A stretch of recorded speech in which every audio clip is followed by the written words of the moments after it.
We got a ball game on 7:30. Are you on a diet? Is there a ball game? Yeah, it's finals tonight. Frankie? Yeah, 1 minute over. Virginia. Okay. All right, welcome everyone to the City Council meeting for Monday, April 8th, 2019. Would you please make sure all your electronic devices are turned off because they do interfere with the recording equipment. So, if we could have a roll call to establish quorum, Madam Clerk? Harry Meyer. Present. Susan Harman. Here. Bob Thomas. Here. Terry McClung. I'm here. Becky Schneider. Here. And Melissa Greene is absent with notice. We have 5. All right, if we could have pledge of allegiance, please. I pledge allegiance to the flag of the United States of America and to the republic for which it stands, one nation, under God, indivisible, with liberty and justice for all. Is there a motion to approve the agenda? So moved. Second. All right. Get a correction, anything to add? Mr. Thomas? Yeah, I'd like to add a discussion of possible FOI, public meeting violations. That we couldn't add. Is that a second? I'll second. All right. Anybody else have anything? Yes, ma'am? Can we, looks like I've got under old business, can we remove the, just delay the ordinance addressing animals in a hot car since Melissa's not here? We'll be doing that, and also, under new business, the ordinance for aggregate and sidewalks. Okay, so 1 and 1? Correct.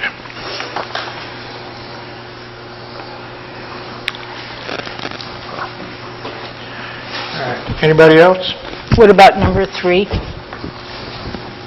Which one? Number 3, does it matter that she's not here? Strike it. Discussion of code waiving fees. Yeah. Why would that make a difference? Mr. Thomas is here, so, I mean, You ready? Okay. Was the city clerk able to find the information for that? It's in your packet. Oh, okay. I didn't know that. it's on sewer. fees. Oh, all this ordinance is here. Okay, Yeah. got it. Thank you. It's up to, Mr. Thomas, you want to waive that? Or I think I'll wait for Miss Greene, if she was the second one. Well, yeah. Okay, we'll just defer that? Mhm. All right. Anything else? All right, hearing none, all those in favor of the agenda as amended, signify by saying aye. Aye. Any opposed? So moved. Get a motion to approve the minutes. So moved. Second. Any corrections, additions? Hearing none, all those in favor of the minutes as submitted, signify by saying aye. Aye. Any opposed? Okay. As far as, we got some vacancies here on the planning. We got two positions on planning, 1 position on CAPC. So any citizens out there is interested in doing some public service, please come in and put your application in. Public comments.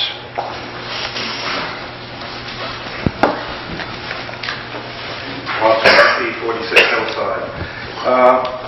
I respectfully disagree with a statement made at the conclusion of the last council meeting with regard to planning's authority to impose special conditions on bed and breakfast homes.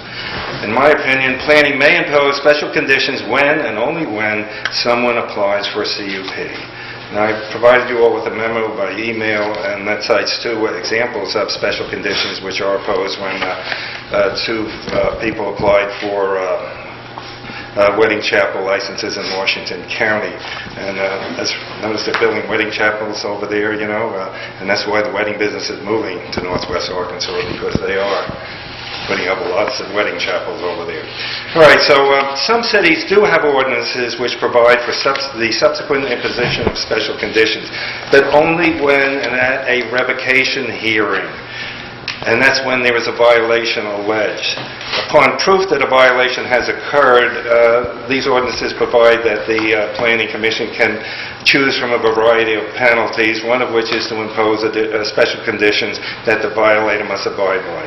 And as some of you may recall, I've been asking council time and time again to consider replacing EUREKA's draconian one-strike-and-you're-out ordinance with an ordinance similar to that Fayetteville and many other cities have adopted.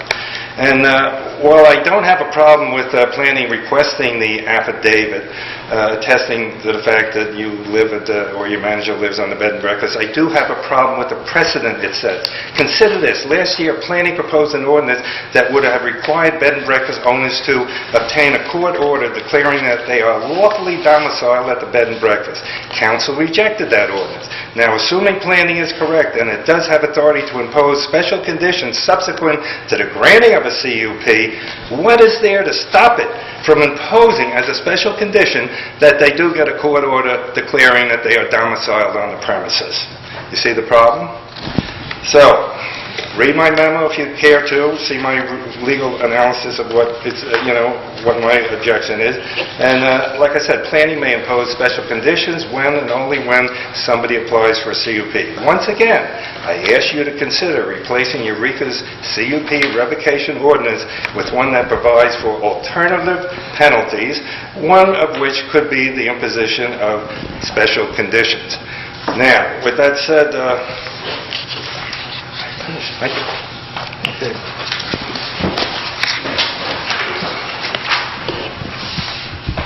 Good evening, Damon Hinkey here.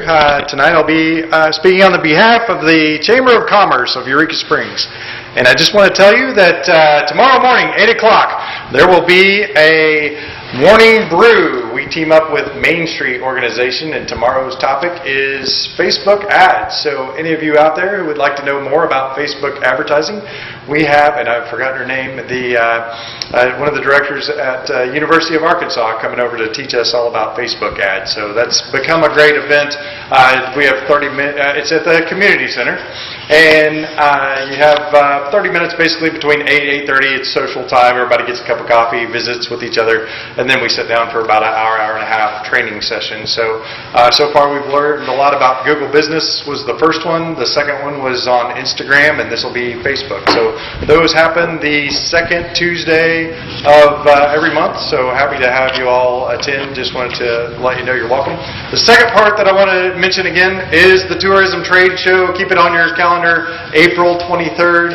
I know the mayor has said he will stop by and give a big welcome for the presentation that evening. The presentation starts at 5:30 till basically 6:37. We do have Jim Daly coming from the state Parks and Tourism to tell us all about what's happening on an Arkansas level. We have some folks from Oz Trails talking about how we're going to link trails together, or how the whole region will become more oriented toward biking, mountain biking, and trails. So that's coming up as well. The actual tourism trade show is from 1 to 5 p.m. that particular day. So everyone around is invited, whether you're just a resident, you have interactions with visitors, if you're a frontline service person, lodging owner, lodging staff, please send everybody that direction. And there'll be special industry performances by Melon Light the following week. But in order to sign up for these performances, you need to go to the actual trade show. Passion Play will welcome industry folks the following week, as will Turpentine Creek. So there'll be a lot of incentives to come enjoy the trade show. So I will see you there. That's at the end of the Ozarks, April 23rd. Thank you. Damon. Thank you. All right, Madam Clerk, I think we have somebody who wanted a letter read in the public record. Yes, it's in the packet. Are you going to read it? No, thank you. I think he was questioning it to be read. I think you read the others, didn't you? Council people did. Would you like me to read it? Okay. Which one? Yeah, that's fine. I don't care. Which one is it? It says Kim Stryker in the top left corner. Okay. Note to all. The letter of opinion I wrote and was published by the Independent yesterday is not the entire letter, nor was the changes ever discussed with me, but instead the editor took it upon itself to edit and change my opinion letter. Now, I understand if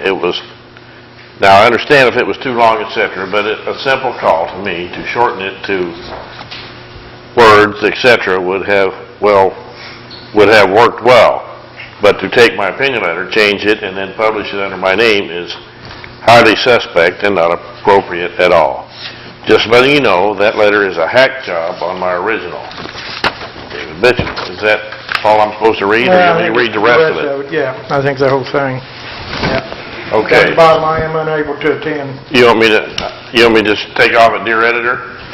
Down at the bottom where it says, I am unable to attend. Yes, that's fine. Dear Editor. Dear Editor, the letter to the editor titled Code Enforcement is haphazard as the opinion of one B&B owner, maybe one other, and it needs to be recognized as not representing the opinions of the majority of B&B owners in this community. Behind this letter was an attempt to call most B&B owners in town to not sign the affidavit and to meet on April 14, 2019 to protest. There have been no meetings or exchanges of communication among all the B&B owners in this town on this issue, and for that matter, any issues that might be facing the owners of B&Bs. There's no official organization or informal organization in town among B&B owners in Eureka Springs as well. That letter to the editor is the work of one B&B owner and is his opinion. I have owned my B&B for 10 years and never in these years have found any hostility towards any business, nor have I heard from other B&B owners that any of them have experienced hostility. To state, for many years, been especially antagonistic toward B&B owners, operators, is patently false, or the opinion of this person is not widely experienced. Note, no examples of antagonistic or hostile efforts by the city are given. To make public such a wild accusation against enforcement of a long-standing ordinance that is and has been ignored by a few B&Bs in town by tightening up enforcement is just ill-conceived by this person. Note, title of enforcement is haphazard. Then an attempt to enforce is committed and this person complains about it. I find this letter to the editor to be, for me, the straw that broke the camel's back. The fact is that in his opinion, while he's entitled to his opinion, to taint the rest of the B&B community like he has our blessing to go public is wrong. Damning the city, its leadership, the planning commission, and others in his quest to challenge enforcement of code is not accurate. Enforcement of code was the reason for the action taken by planning to deal with the lack of compliance. Note, he provides no facts of lack of enforcement, no facts related to how B&B owners have been treated with hospitality, nor did he provide any facts to illustrate antagonistic behavior on the part of the city. In publishing this hostile opinion piece that is maligning the city and planning commission, he has created a negative public perception of the state of B&B ownership in the city and could well impact the sale of various B&B businesses in this town. Point of the case, I have had several guests who asked me questions about the city and what's going on, and having read the local papers. On several occasions, I have had potential buyers of real estate in town who stayed with me while looking at property, ask about issues noted in the paper. The opinion piece does nothing to help out the real estate. I'm reading as fast as I can. Can we stop or what, Mr. Mayor? Go ahead. You're almost done. Business, sale, lodging, or even another business. That old saying, it is a dirty bird that fouls its own nest, seems appropriate for his opinion piece here.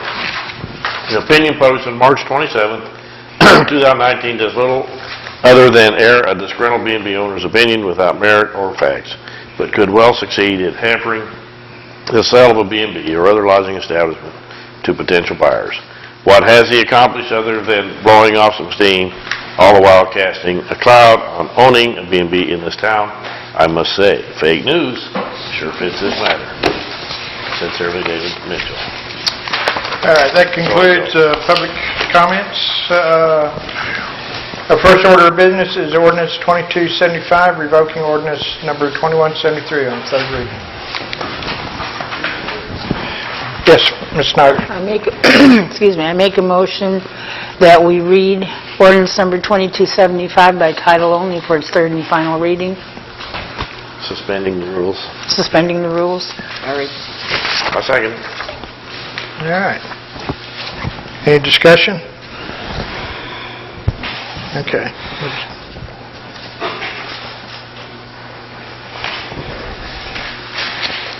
Mr. Thomas? Yes. Mr. McClung? Yep. Ms. Schneider? Yes. Ms. Harman? Yes. Mr. Meyer? Yes. 5-0.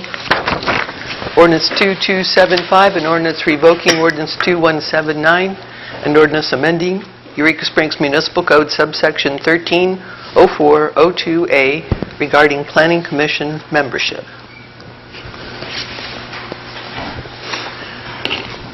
Get motion to approve ordinance 2275?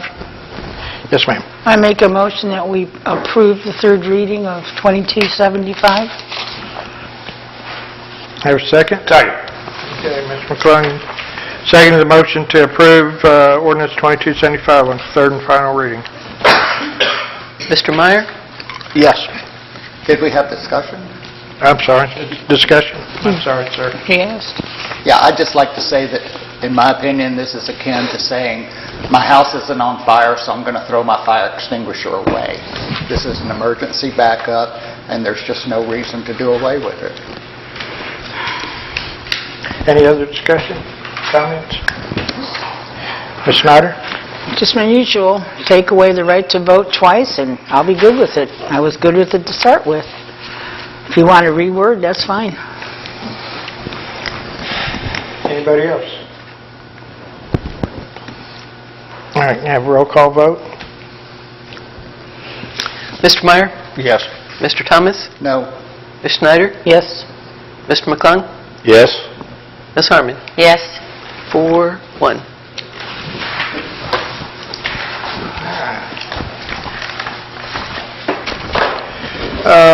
Okay, that takes us down to our report from ADA coordinator on the transition plan. Get a motion to, So moved.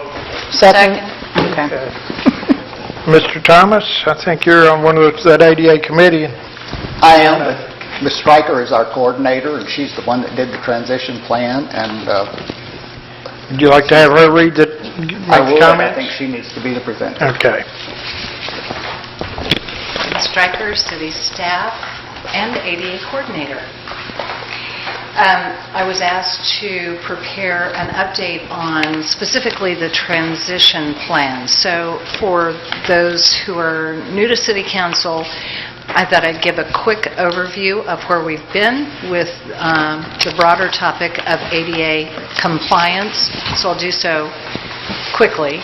It will help make the transition plan make a little bit more sense.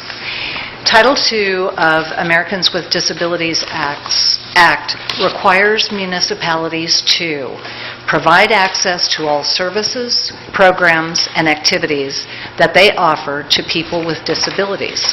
Cities are required to make reasonable modifications in their policies, practices, and procedures to accommodate individuals pursuant to Title II. Title II is what we fall under as a municipality. County government, state government, all fall under Title II. To this end, Eureka Springs established the following ADA compliance efforts in the last year and a half. The position of ADA coordinator was established in April of 2017. In May of 2017, the ADA Complaint Review Committee of 4 individuals was established, and we established the complaint review process relating to city-owned property, facilities, programs, and services. That was our scope. In the third quarter of 2017, we completed, I completed, not the review committee, I completed the first draft of the self-assessment of all city property, facilities, programs, and services for compliance to Title II requirements. And that is this document. This is the updated version. It's a massive document. We also wrote the first draft of the transition plan, which defines the focus areas of improvement needed to better deliver equal access to all citizens. in the first quarter of 2018, incorporating feedback from both the self-assessment and transition plan from 8 stakeholders pardon me, within the community, we produced our municipal documentation of the compliance efforts. It is recommended that the transition plan be reviewed and updated annually for 3 years running. To give it just a little bit more framework, there are 2 broad areas of accessibility. Number 1 is program accessibility, and the second is physical accessibility. And I want to read directly from case law pertaining to ADA, specifically Title II. Absence of discrimination requires that both types of accessibility be provided. Programmatic accessibility includes physical accessibility, but also entails all of the policies, practices, and procedures that permit people with disabilities to participate in programs and to access important information. Physical accessibility requires that a facility be barrier-free. Barriers include any obstacles that prevent or restrict the entrance to or use of a facility. Program accessibility requires that individuals with disabilities be provided an equally effective opportunity to participate in or benefit from a public entity's programs and services. So that's compliance. Here in Eureka Springs, there are several factors that work in opposition of physical barriers being removed: our terrain and our historic distinction. Rather than focus on what we could not accomplish because of those barriers, we actively sought out what we could accomplish. And the transition plan, which is a small document at the back of this self-assessment, was and is the key to these focus areas of improvement. Just a few of the broad areas of improvement from the most recent transition plan review, which was done in January of 2019. These are just a couple of areas that we made progress in. That's the great thing about reviewing something annually. You're suddenly aware that you made more progress than you were aware of. So this is a broad brush stroke, but if you will. The first area is in public communication. We trained all of the frontline city employees on processing relay calls. And relay calls come from a couple of different relay services. The first is a TTY service. The user who's calling is using a TTY machine to type what their request is. The relay coordinator is reading that, calls Eureka Springs. All of our frontline phone operators, those people who are answering any phone call that come in, have been trained in how to recognize relay calls coming in this first instance, the TTY. So they bear, it says, coming up on the screen, it says, this is a relay call. And they know to just take the time and understand what's being typed on the other end and then translated and communicated to us. That's the first kind of relay. The second is from a voice relay, and that's from someone who has a hearing disability, and they're using a communications associate they can communicate with them, and the communication associate is relaying that message to us. And the third is from a speech-to-speech relay service, and that is the communications associate is actually trained in being able to recognize and interpret people who are speaking with pretty severe speech impediments, and so a one-on-one call isn't really possible for them. So all of our frontline telephone operators, people who pick up calls, have been trained on how to handle those sorts of relay calls. That's the first. The second kind of public communication improvement that was made, and it's a big stride, was that, and really thanks in large part to Bob Thomas's leadership on this. We established, as you all know, we closed caption City Council regular meetings. And we, led by Bob's expertise, we established quality control procedures to be able to actually statistically measure how accurate our closed captioning was. I said earlier that one of the litmus tests is when providing access to all citizens, to all services that are offered by the city, we try to remove any barrier, and closed captioning is exactly that. It's the removal of a barrier.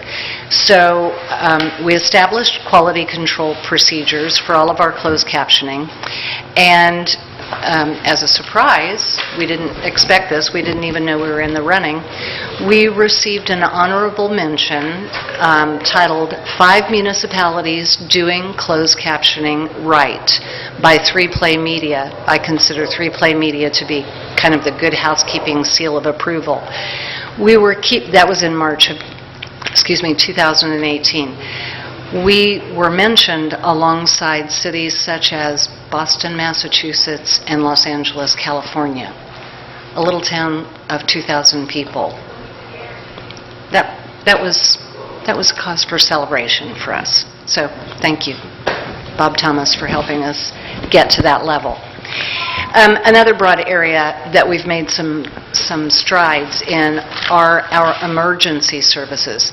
Imagine, if you will, being a person who has a hearing impairment or a physical disability, and you need to call an ambulance to your home, or you're involved in a traffic stop. You are coming into contact with law enforcement or first responders. We needed to bring our level of awareness for all of our law enforcement and first responders up a notch or two when coming in contact with citizens who have needs because of their disability. So we distributed to all law enforcement and first responders the ADA guide for law enforcement officers and the ADA guide for firefighters and EMS personnel to help them raise their sensitivity, awareness of, and ability to interact with all citizens. The third area is physical alterations. Everybody's well aware that we moved all city meetings into this space, with the one exception being the Hospital Commission, which also meets in an fully ADA accessible space. But in addition to that, there's some physical alterations going on with some of our facilities that I wanted to make you aware of as a result of the self-assessment and transition plan. The Parks Administration building by the Crescent Hotel is making modifications that will affect their parking. They're also building a ramp or having a ramp built coming into the front of their building, and they're slightly widening the door so that people in wheelchairs will be able to access that building. There's also a plan. The auditorium, while it's physically accessible, there is one area that we have a little bit of a challenge with, and that is with the fire escape. Today, the lift that we use on this lower staircase leading out to First Street is electric. So if, on the off chance that a fire broke out and we needed to evacuate, we don't have any way to get a wheelchair out of this building. And so we have plans to purchase, and we've bundled it into the grant that hopefully will renovate the lower level of the auditorium, a very long ramp that meets ADA specifications, and it will be housed under the stage door, and we'll actually pull it out, and it will provide access outside without dependence on electricity to run the lift outside onto First Street. So those are two just fairly large, I mean, they're expensive, but things that are going on with physical alterations. About 2 weeks ago, Councilman Thomas and I attended a Municipal League ADA Compliance in-Service Day in Little Rock. And I wanted to learn, I wouldn't presume to speak for Councilman Thomas, but I wanted to learn about the emerging trends from the Municipal League pertaining to ADA from the Municipal League staff, as well as speak to my counterparts from other municipalities in Arkansas. I've made phone contact with several of the folks that I could find who also serve as ADA coordinator in other municipalities, but I wanted to meet them face to face. And it was time very well spent. I'm really pleased that we attended. While other Arkansas cities have been involved in ADA compliance for far longer than we have, it is surprising the amount of compliance progress that we've made in just a little over a year. We've not arrived at 100% compliance, and frankly, we won't ever. But the point is that we've made progress, and it is a concerted effort. And really, the document, the transition plan, which is our review, our grade card that we review annually, is the litmus test for us to pay attention to. So that's very broad brush strokes. I hope that that brings you up to speed on where we are currently. This is the current self-assessment and transition plan. This is pertaining to quality control of closed captioning and our closed captioning stats that we've been tracking. We're not perfect, but we've made a lot of progress. So I thank you for your time, your attention, your energy. If there are questions, I can attempt to answer those. Thank you. Thank you. Anybody have any questions? Harry? Is there somewhere in the transition plan about a city hall and access to city hall, ADA access? There is. And That is not city-owned property. right, We're renters. right. And in the transition plan, the first draft and the 2019 update, I can read it to you if you'd like.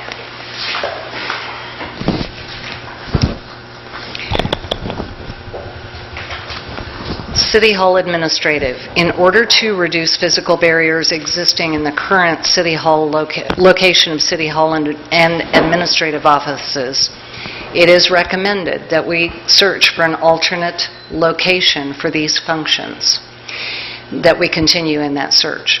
While remaining in the current location, it is recommended that the adaptive measures which we've put into place, which are numerous, of course, be continued. So that's as much as we could say about that. We don't own that property. It is not city-owned. We are renters there. I understand.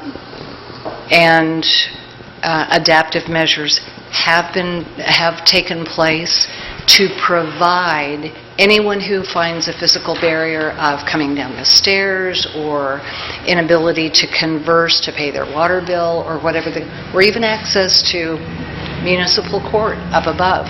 Adaptive measures have taken place to try to accommodate those people to the best of our ability in our current location. So, it does deserve mention. Sure. Sure. I would think that, at some point we should plan on perhaps building a city hall that is accessible. Mr. Thomas, you had a...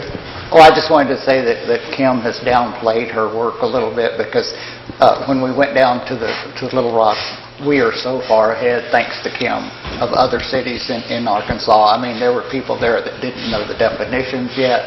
They didn't know why they were there. Mayors were just appointing, anybody that they could find to be their ADA coordinator. So we're very lucky to have Kim, and she has really, really gotten us on the right track. Thanks. Thank you. Thanks again. Anybody else? Well, I want to take the time, too, to recognize Ms. Stryker and Councilman Thomas, and also Lamont Ritchie was on the committee, and a lady named Jane, I knew her as Jane Berry, but it's Stevenson. And is there somebody else that's for? They put out a tremendous amount of work. They have done just a great job. Ms. Stryker has done an incredible job, as Councilman Thomas mentions, in putting it all together. But without the help of Councilman Thomas and the other two people, we wouldn't be anywhere near where we are. And I'm real proud that a town of 2,000 people, we have advanced more than a lot of towns of, 10 times our size in here. And so it's something to be, proud of, because Eureka Springs is not, as mentioned earlier, an ADA accessible community in almost any means. And so for what we've done, I think we're doing real well. And we're continuing on with the plan and what we're doing. So everything from, just in all respects. So thank you all very much. I appreciate it.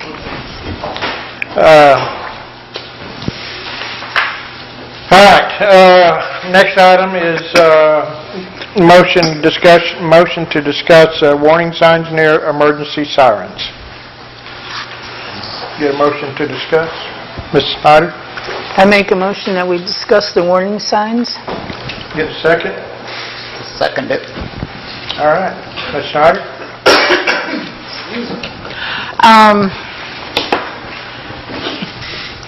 I still think it's ridiculous that we have tornado warning signs, since tornadoes have never hit downtown.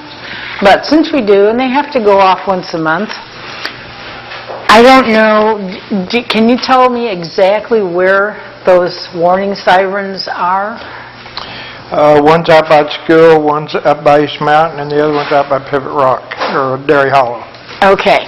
So, in the process of coming home from Berryville one Tuesday when they went off, I was directly across from one. Now, I used to be a test driver. Nothing bothers me when I'm behind the wheel. I almost went into the ditch, down the hill, and into a tree. It scared me that bad. It sounded like it was 1 foot outside my window. And that's me, knowing that eventually this thing was going off. If we don't put some kind of warning signs up the road before these various places where it's so loud, we're going to have a visitor wreck and sue our butts off. We need to put some warning signs up. It doesn't have to be anything massive, just third Tuesday at noon, tornado warning sirens go off, or tornado sirens. Most people from what I call the civilized areas know exactly what those things are, and at least they'd be prepared, and they would be forewarned. And if they still lose it, well, at least it's not our fault in regards to them not knowing. So I would really like to see signs go up. And like I said, I was only in front of that one place, but I will never be out in that area anywhere from downtown on that Tuesday again. Anyway, was that one of the sign things, Mr. Mayor, that you were looking into, or was it strictly the Emporia sign? I'm sorry, what was the question? The big truck sign. You said you were checking on signs, you're going to check with Public Works. Was that on this or the other one? It was on the other one. Okay. So on this, what do we have to do to find out if, when, and how we would put signs out?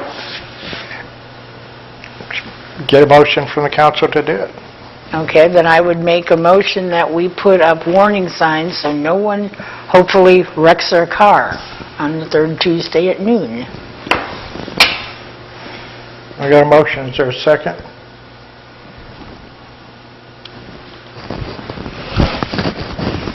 Well, I won't be the one getting sued if All right. somebody sues. Not hearing a second, motion dies. Good luck, guys. All right. It brings us up to our next, I believe it, I'm not sure, it was FOIAs, Mr. Thomas? In open meetings. All right, open meeting, would you like to get a motion to discuss? Yes, I would. I'd like to discuss some possible, I lost the word, not following the FOIA and open meetings guidelines. All right, got a motion, get a second? Second. All right, Mr. Thomas, go ahead. A little bit of background. I had been contacted separately by 3 B&B owners, each of whom came to me with their form from Planning Commission and asked me if they had to sign it. I told them I didn't know, but I would contact the city attorney and get an answer for them. Last Monday, I went and visited with the city attorney, and I got an answer, and I came back and I wrote an email to 3 private citizens. And I said, according to Tim Weaver, there's no requirement in city code for you to sign and return this form. Neither of us is advising you to sign or not sign it. He is simply saying that it is not a requirement in code and there are no enforcement provisions for anyone who fails to return it. One of the 3 citizens that I sent that to then disseminated that email by forwarding it to a whole bunch of people, including public officials and citizens. At that point, one of our council people, Ms. Schneider, evidently clicked reply all to that forwarded email, and she responded to it, which I consider to be a minor infraction. The next thing that happened was Ms. Harman, our council person, she composed a new email sent only to Planning Commission members and sent only to council members, the mayor, the mayor's administrative assistant, the city clerk, the historic preservation officer, and the city attorney. And in her email, she lobbied her position, which was basically her opinion and the city attorney opinions were very different. And then she became very critical of the fact that I had gone and gotten an opinion for these citizens and that I had essentially told these citizens what to do and that I had, overrun the authority of the Planning Commission. So my main concern at this point during this topic is that, it's a violation of open meetings for her to send emails to other public officials. Ms. Schneider again clicked reply all and replied to it, which is another minor infraction. And then Mr. Buford clicked reply all and he weighed in. So I think we've had one major infraction of FOA, public meeting rules, and we've had 2 what I would consider not so major infractions. And I'd just like to bring that to the attention of the community. I don't know really if there's anything council can do about it. Ms. Snyder? In my defense, I do have dyslexia, and when I see 5 million names, it's an automatic reply all. I do apologize. Any other comments? Only that we need to be careful. We don't want to get... Absolutely. I sure will. All right. We don't want to get clobbered, that's all. All right. There are no other comments? Thank you, Mr. Thomas. All right, that brings us down to agenda setting. Mr. Thomas? No. Ms. Snyder? Do we need to talk about that second sign or no? I mean, does that need to go on here or no? I'm sorry, refresh my memory. The sign about trucks? No big trucks. Oh, I've already talked to Dwayne on that issue. So that doesn't need to go on? Okay. Nothing then? All right. Ms. Harman? Nope. Ms. Meyer? No, I don't think so. Mr. McClung, you got anything? As Update far on, as agenda or anything? update on North Street property. Okay. Second. All right. Get a second on that? Oh, second, sorry. Okay.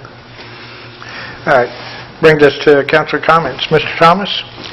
Yes, I'd going back to the email sent out by Councilman Harman, I could not respond to that because I could not send an email to other council people and planning commission members. So I'd like to respond to some of the things she said about me right here. She said, not only does this open us up to a potential class action suit at a state level by those B&B owners who fear there may be favoritism or discrepancies on how the ordinance is or is not enforced. My question to her is, are you suggesting that I should have kept that attorney's opinion secret? The city should avoid class action suits by operating without favoritism and discrepancies, not by withholding information.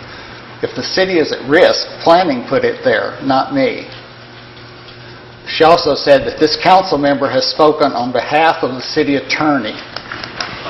I met personally with the city attorney to gather information on behalf of 3 constituents, and I relayed that to the 3 people who had talked with me. Relaying information from a source and speaking for that source are 2 totally different things. She writes that, it seems strange to me that a member of City Council would want to undermine the Planning Commission from doing their job. And my response is, would the Planning Commission prefer that local citizens not be informed as to the City Attorney's opinion on what is and what is not in local code? If I had kept the Attorney's opinion to myself, would you consider that to be supporting the Planning Commission? I resent the assumption that I want to undermine the Planning Commission. I merely relayed legal information. Why do we create code at all? Code exists to provide structure and guidelines for citizens and for government. Neither the citizens nor the government, nor any individual working for the government, has the right to rule, ignore, or personally interpret code. Why give the illusion of enforcing code if we have no intention of doing so? My response is, if the city attorney declares that an action does not exist in code, then taking that action is not enforcing code. It's doing something that's not in code. Why have any commissions if a council member is allowed to tell citizens what they can and can't do? If you go back and read my original email, what is there about neither of us, city attorney or Bob Thomas, is advising you to sign or not sign it? That's not telling anyone what to do or what not to do. And are you overriding the authority of the Planning Commission? According to the city attorney, the Planning Commission does not have the authority to make an affidavit of a part of the requirement. So I did not override anything or anybody. I merely passed along the opinion of the city attorney. And then she says, and all of this without a vote of all city council members. Number 1, I was sought out and asked for information on behalf of constituents. Number 2, I'm authorized by city code to contact the city attorney. I did so and I sought out his opinion.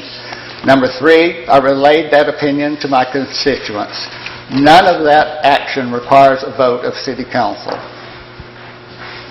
So, then she ends up with, I'm very uncomfortable with this request and I'm very uncomfortable with what you did, and request a written opinion from Tim Weaver and a second opinion as it relates to the issue from the Municipal League. You are a sitting elected official.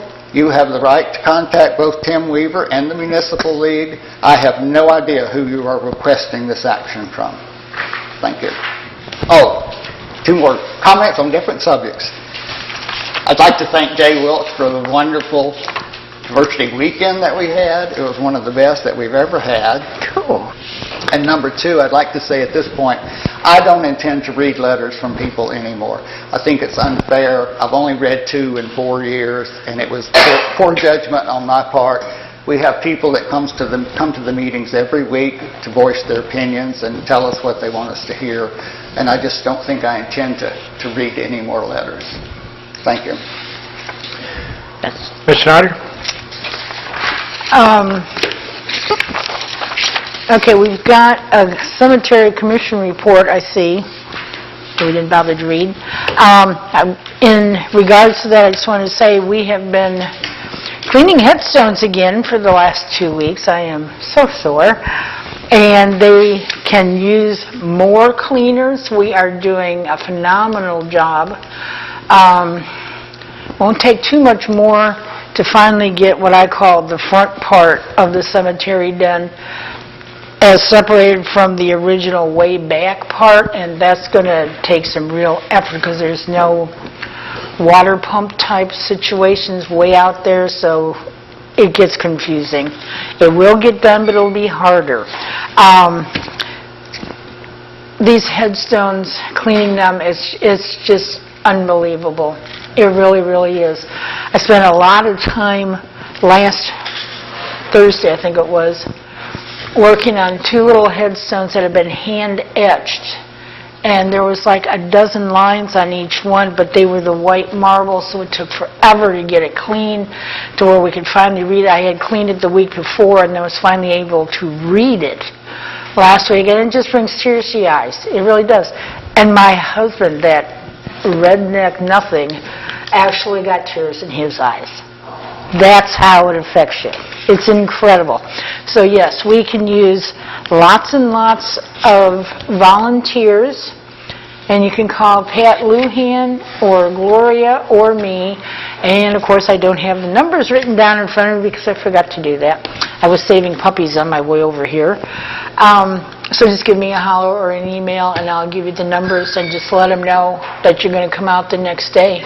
And it's not hard. You give them a bucket and a scrub brush and some gloves, and you just rub. That's basically all you do. But it's worth it. It really is. I had a guy stop by the other day and thank us for all the effort we were putting into this. He said it was the first time he had been able to read his grandfather's headstone in decades. And when I said, well, we like to volunteer to put smiles on faces, he goes, you're volunteering? Oh my God. He was blown away. He couldn't believe it. But he was really, really happy. So, excuse me. Yes, please, volunteer. We've got to get the cemetery finished. I think that was the only thing I had. We will be having a report, probably a good report at the next meeting, because they're doing a huge workshop. So, be prepared. That's it. Thank you, Ms. Schneider. Ms. Harman? Yes. So I kind of wanted to respond to Mr. Thomas's comments. I'm still very uncomfortable with a city council individual responding to citizens on behalf of the city as a member of the city council. I still believe that it is when emails like that go out, that unless there is a written report provided by the city attorney, I think it is open to interpretation, and it is fair to everyone, including the rest of the city council members, to have that information, as opposed to just one member sending that information out. So I'm still very uncomfortable with it. My understanding when I became part of city council was that those type of things were done on the administrative level. I think that by one of us telling citizens or not having a formal document that we can show to our citizens about, especially an issue like this that has to do with another commission, is dangerous, because it can just open us up to interpretation. And, you know, we all know the story of I told you something and you told somebody else and you told somebody else and you told somebody else, and by the time it gets to the 10th person, it is a completely different story. So I think it is a dangerous thing to do. I, again, still feel uncomfortable with the way it was done, and I do think that an opinion by the city council or by the city attorney should be provided, and I still believe that there should be one coming from Municipal League on the issue as it relates to what planning is requesting from those B&B owners, those cup holders. So, that's it. Mr. Meyer? Mr. Weaver, what do you think of that issue? I don't think that it's appropriate at this time. No? Okay. Well, then, this last weekend, I learned again that people don't care about signs when their GPS tells them to go down a one-way street. If there's two signs that say one-way street, they still go down it. It's absolutely amazing. That's all. Mr. McClung? I think spring is here. Things are turning green, and I'm enjoying it. I hope everyone else is too. Yeah, thank you. All right, we have several events that are coming up. On the 10th, we have the annual Goddess Gala that benefits the Merlin Foundation. It's going to be from 6 to 10 p.m. at the Basin Park Hotel. Again, that's on the 10th of April. On the 12th, downstairs here at the Odd, we're going to have All at the Odd with Me Like Bees and Ghost Bones. And doors will open at 8 p.m. Also on the 12th and through the 14th will be the 32nd Annual UFO Conference. It's all day and all evening up to the end of the Ozarks Convention Center. And also that same weekend, on the 13th and 14th, we're having a Dirt Church Mountain Bike Fest, which is an all-day bike marathon, I guess, out of the Great Passion Play grounds on their new dirt track. Dirt track. Tongue twister. On the 19th through the 20th, we got Celebrate Jesus all day in Basin Park, with the 19th Good Friday special performance up at the Passion Play, starting at 7:30. And then on the next day, on the 20th, we'll have the Celebrate Jesus Parade at 1 p.m. That will be starting around by the library. And then on the 20th, we'll also have music in the park with Joe Purdy and the Smoky Dewdrops. And that's 6 to 8 p.m. in the park. Mr. Mayor? Yes. Can I say just one other thing? Oh, too? absolutely. And that is that I read that letter tonight to expedite things, and so Ann wouldn't have to read it. But I have to agree with Mr. Thomas. I don't think that's a good habit for us to get into, is reading letters like that from citizens. It's 3 minutes open mic time. They need to come down and do it.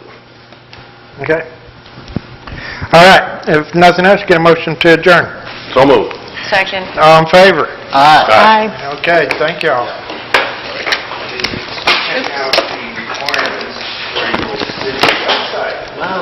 58 minutes. We're trying.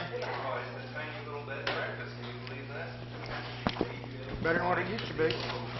Yes.